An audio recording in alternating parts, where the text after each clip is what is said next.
කොහොමද ඔයාලට? මම නම් හොඳින් ඉන්නවා. අද මගේ නිවාඩු දවස. පොඩි රවුමක් අහමුද? ඔයාලට පේනවද? ලොකු වත්තක් තියෙනවා. අපේ ගේ ළඟ ලොකු වත්තක් තියෙනවා. මේක ඉස්සර තිබ්බා ලොකු පේරගස් දෙකක්. අපි ඉස්සර ඕලෙවල් කරන කාලේ වගේ. හැබැයි දැන් නම් ගස් තියනවද දන්නේ නැහැ. ඉස්සර අපි පේර හැදෙන කාලෙට මා අයියා යාළුවෝයි මේ නිතරම යනවා ඉගෙන පේර කඩන්න. දැන් නම් ගිහින් බලන්න ඕනේ ගහ තියනවද කියලා. ගොඩ කාලෙකින් යන්න බැරි වුණා. අපි පොඩි රවුමක් දාලා බලමු. මේ තමයි ඒ වත්ත.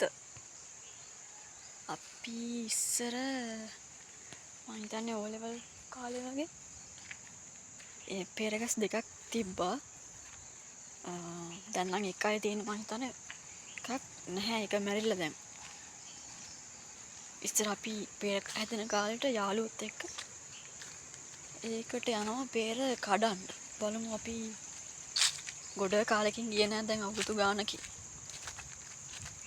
බලමු මේකේ තියෙනවද කියලා.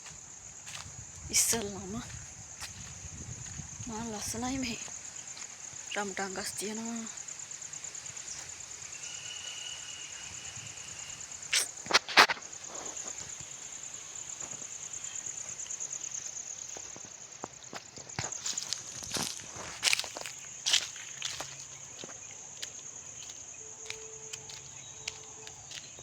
බලමු පෙර ගහ.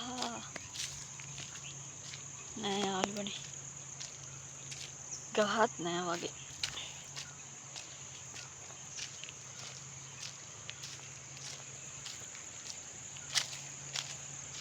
දැන් ගොඩක් මේ සුද්ධ කරලා තියෙන්නේ මං හිතන්නේ මොන හරි හදන්න.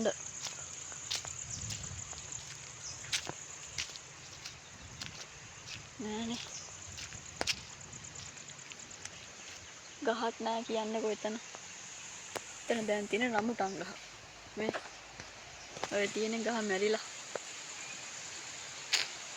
රඹුටන් ගස් තමයි දැන් තියෙන්නේ ඉතින්.